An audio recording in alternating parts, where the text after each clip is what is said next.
C'est moi, c'est toi, c'est nous autres, puis là c'est moi qui te parle. Salut tout le monde! Dans la vidéo 90 que j'ai faite il y a 2 jours, je parlais que c'était le temps pour ceux-là qui sont éveillés individuellement de s'unir pour qu'on s'éveille collectivement. Fait que dans cette vidéo que je vais intituler La naissance, je vais expliquer comment ça pourrait naître. Puis un petit rappel, quand tu es éveillé, tu es conscient que tu crées ta réalité individuelle.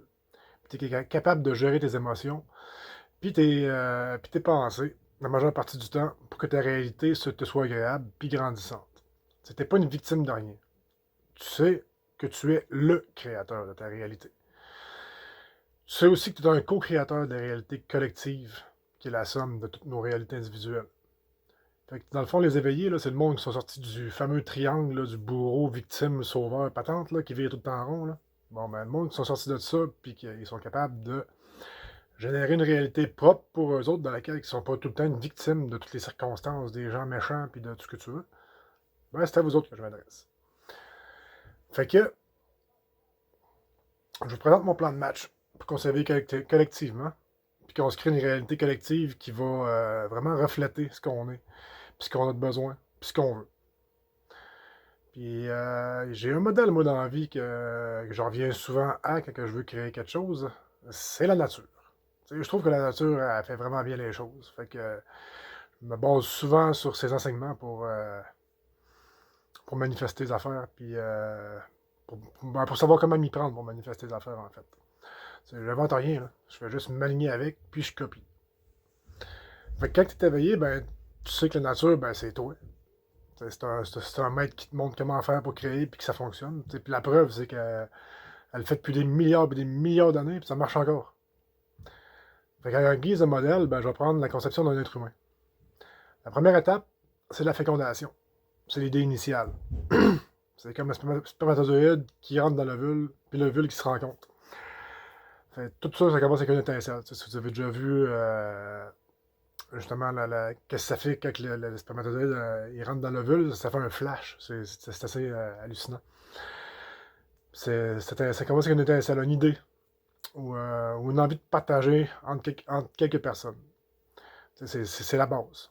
Dans le fond, c'est l'ADN du groupe. C'est ce qui va définir son identité. Puis ça, ben, moi, je suis le groupe des 100 000, puis on l'a déjà, cette identité-là, si on veut. C'est la graine implantée depuis une couple d'années. Ça fait longtemps que je suis dessus, mais je suis juste nouvellement actif dessus. Puis dans un deuxième temps, ben, c'est l'étape de la segmentation. Ça, c'est les premiers membres, à l'image du zygote, qui se divise. Le groupe commence à grandir avec l'arrivée des premiers membres. Chaque personne apporte quelque chose de plus, puis ça forme une petite équipe. C'est encore simple, mais ça a du potentiel. Puis rendu à cette étape-là, ça s'appelle un blastocyste. Puis ça aussi, le groupe des 100 000 a déjà relativement franchi cette étape. L'étape suivante, ben c'est là qu'on est rendu. C'est l'étape d'implantation. C'est de trouver sa place. Comme le blastocyte qui s'ancre dans l'utérus de la femme.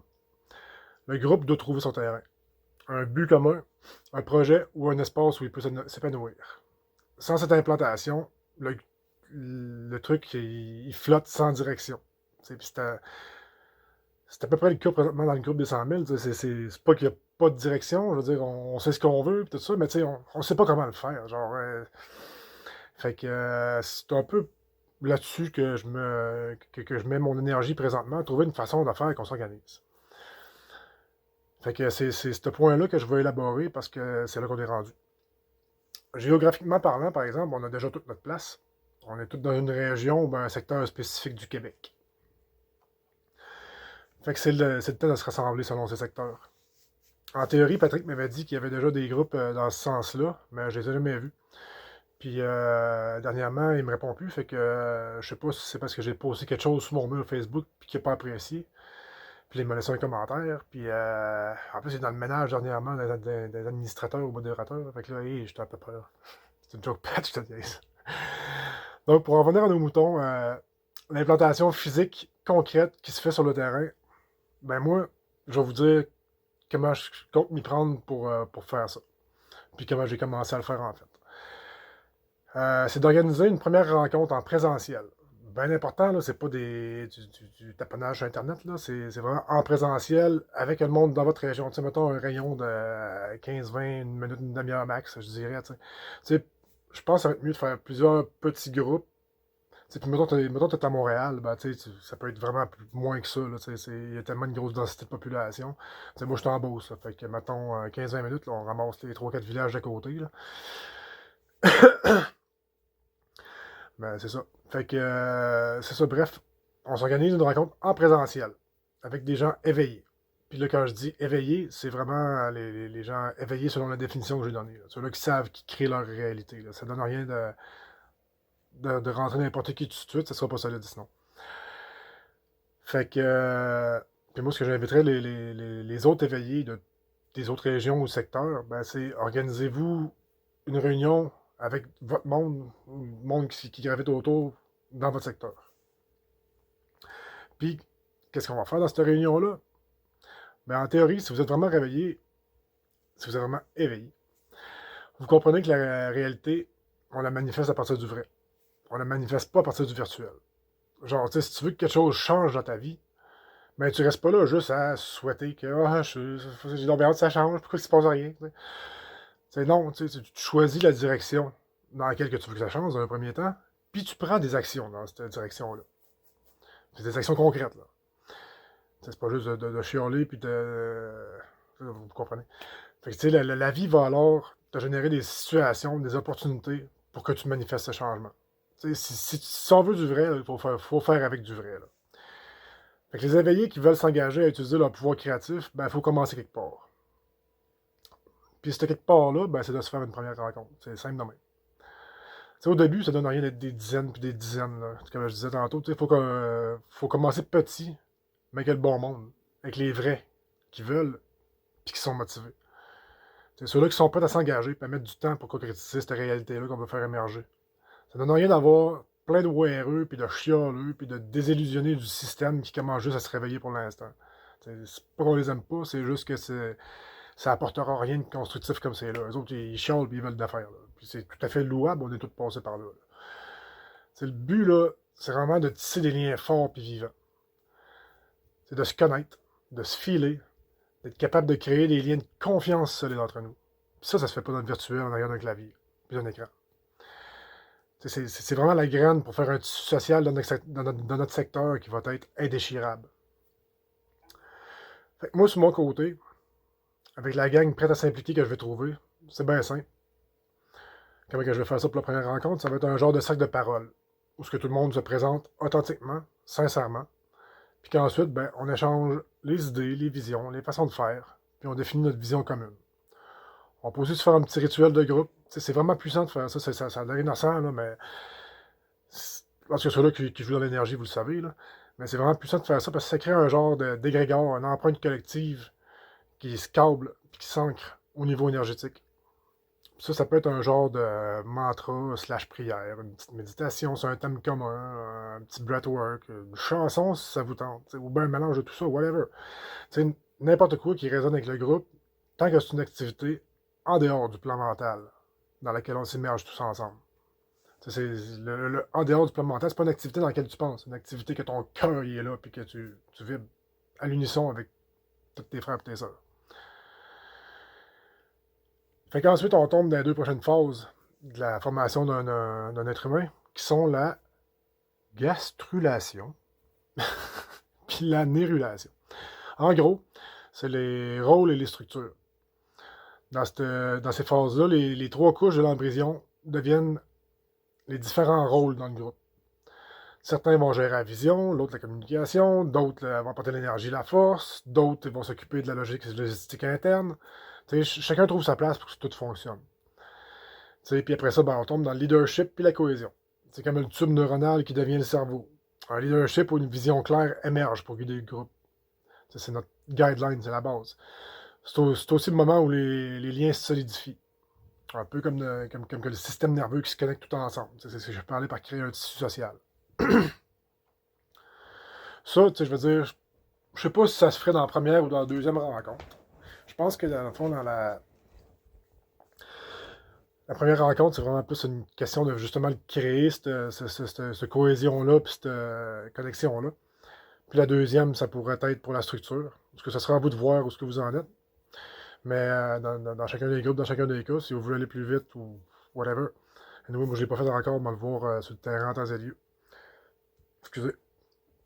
Fait que, dans le fond, ça va être là, à ce moment-là, qu'on se fait une structure. C'est un peu comme un CA. C'est genre un président, vice-président, trésorier, secrétaire, administrateur. Puis là, ben là, ok, j'entends déjà le monde penser hiérarchie, ah, quand on n'avait pas de ça, on veut sortir de ça. Mais tu sais, prenez-les juste comme un exemple. Tu sais, en soi, moi, je serais vraiment d'accord à ce qu'on change les titres. Tu sais, moi non plus, je ne traite pas ce président, vice-président, blablabla. Là, en tout cas, tu sais, on dirait que ça m'énerve juste de le dire.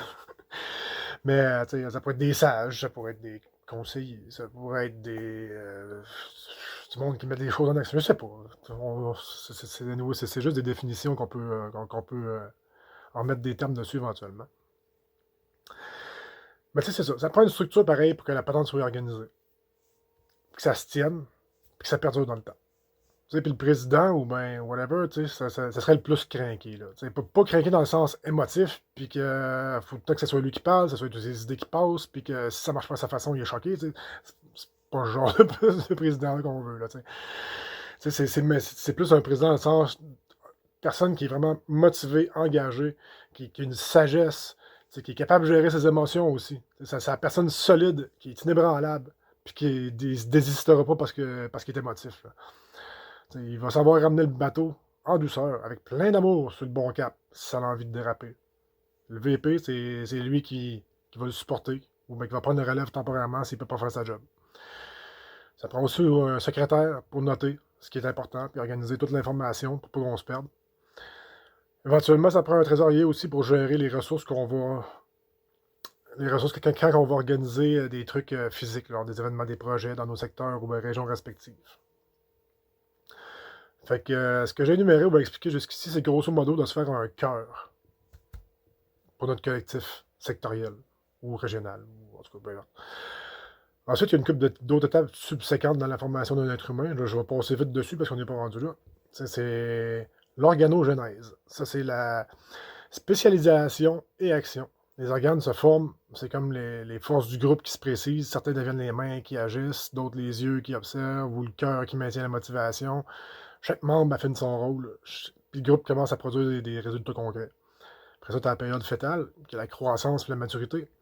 Une fois les bases posées, le groupe grandit et se renforce. Les relations s'approfondissent, les processus s'améliorent, puis il devient prêt à naître, à affronter les défis extérieurs et à atteindre des grands objectifs. Ça va se traduire, dans le fond, là, par l'organisation de projets collectifs sectoriels, genre des jardins communautaires, des banques de temps, du troc de biens ou de services. C'est à la place d'échanger avec du cash. Alors, on peut se faire des cuisines collectives aussi. Le monde, ils se réunissent pour cuisiner en gros avec ce qu'ils ont sous la main, ou bien d'acheter, de se faire des groupes d'achats, qu'on achète des grosses quantités à des distributeurs ces distributeurs-là qui distribueraient normalement à des épiceries ou quoi de même, ben, on passe direct à eux autres, ça coûte vraiment moins cher. C'est ce que les restaurants font aussi, entre autres. Des réseaux d'entraîne de voisinage, pour le monde que des fois, qui peuvent pas bouger ben, ou qui leur manquent des outils, ou ben, juste même des fois se monter une genre de garde d'enfants rotative pour se répartir les tâches. C'est du DIY social, là. Il peut y avoir des bibliothèques qu'on se fait, ou des boîtes à dons, des ateliers d'auto-réparation, des spots où le monde peut réparer le basic ou les affaires ensemble, ou des projets avec des bénévoles, si on est qui veulent faire du bénévolat, Il peut y avoir des groupes d'achat solidaires, c'est ce que j'expliquais tantôt avec on se cotise pour acheter des plus grosses quantités, puis on stocke sur quelque part, puis on se rachète tout au prix de cost pour que ça coûte moins cher que dans les magasins. Puis là, il peut y en avoir plein d'autres. Genre, on pourrait se faire des setups d'énergie communautaire avec des éoliennes, des panneaux électriques, ou bien si on finit par développer des dispositifs à énergie libre, ça va être le fun dans le crif. Moi, je triple là-dessus. Là. Puis éventuellement, on peut se faire des monnaies locales. Parce que créer notre propre argent, au lieu de passer par les banques, puis tout ça, anyway, ça s'en va tout dans les poubelles dans pas longtemps, ces affaires-là. Le système économique, selon moi, va cracher. C'est rendu là que les cryptos, ça va devenir vraiment intéressant. Puis, ben, c'est ça, je rentrerai pas là-dedans tout de suite, là, anyway. Mais c'est hot la crypto. Ça fait 1 an que je suis là-dedans, là, puis j'ai vraiment beaucoup. Tu sais, je n'ai beaucoup investi aussi, mais je suis dans les projets qui vont rester par après, que tout crash. En tout cas, bref, moi, je m'en vais pas là-dedans. Fait que, tu sais, c'est ça. Puis éventuellement aussi s'organiser des événements plus publics, tu sais, genre des petits festivals ou des journées informatives dans lesquels on va pouvoir informer ceux qui ont commencé à se réveiller, puis les autres qui vont être curieux de nos façons de faire qui sont déjà en cours. Tu sais, fait que, en résumé, c'est bien simple. C'est de trouver les éveillés, ou bien plutôt les éveillés qui sont prêts à passer à l'action. Manifestez-vous, puis dites dans quel coin vous voulez participer, à vous créer un collectif d'éveillés. Rassemblez-vous, parlez-vous, apprenez à vous connaître, puis organisez-vous ensemble. Ensuite, chacun des collectifs qui vont s'être créés partout, ben on se crée un groupe. Sûrement qu'il y en a déjà un encore dans le groupe des 100 gars qui traînent quelque part, des 100 000 qui traînent quelque part pour ça, puis duquel je suis pas au courant. Mais sur ce groupe, je mettrais seulement genre les gens qui vont s'être organisés et structurés en noyaux solides, soudés et solidaires. Qui vont être les cœurs de chaque petit groupe. À partir de ces groupes, on se donne des trucs, des idées, des suggestions. On se coordonne si on a besoin de faire des mouvements plus grande envergure dans lesquels on a besoin que tous les groupes s'impliquent ensemble. On pourrait aussi établir des façons de fonctionner ou d'échanger intergroupes à ce niveau-là. Fait que si ça vous parle, ben, les devoirs, ben, comme d'habitude, les plus simples, c'est liker et partager pour que le plus de monde possible voit ça. Puis si vous vous sentez prêt à vous engager sérieusement, puis partir ou vous impliquer dans un groupe dans votre secteur, ben, commentez en disant de où vous êtes, puis que vous êtes craqué à manifester le changement. Ensuite, ben, organisez-vous. Moi, ce que je vais faire, dans le fond, c'est que je vais refaire un vidéo pour inviter les éveillés de mon secteur, qui est de la Beauce, qui ont envie de faire partie du changement, à ce qu'on se fasse une première rencontre dans le format que j'ai expliqué tantôt. Une rencontre d'environ 1 heure ou 2, ou plus, si ça a envie d'être le fun puis d'étirer. Puis, se trouver une place, ça pourrait être chez nous, ça pourrait être, dépendamment de comment il va y avoir dans le monde. J'ai dit, ça prend pas des dizaines, mais on verra qu'est-ce que ça donne, en tout cas. Ensuite, ben, c'est moi ce que je vais faire personnellement avant ça, un coup que je vais avoir monté ça, trouver une date puis tout, ben, je vais monter un petit plan des sujets que j'ai envie de parler, puis c'est qu'on va pouvoir brainstormer. Puis à la fin, ben, on se reset une autre date de rencontre, genre la semaine d'après. Puis là, on se fait notre structure. Fait que, ou peut-être ça sera la première rencontre, je ne sais pas, ça va dépendre de comment ça va aller. Ensuite, ben, il reste juste à connecter tout ça ensemble, puis via le groupe, ben, il reste juste à connecter tous les petits collectifs qui vont s'être créés ensemble via le groupe qu'on va avoir créé à cet effet ou ben, qui est déjà créé à cet effet. Fait que ça pourrait pas mal faire le tour. Fait que je vous aime tout le monde. J'espère que ça résonne avec vous autres. Puis au plaisir de se connecter tout ensemble. Peace.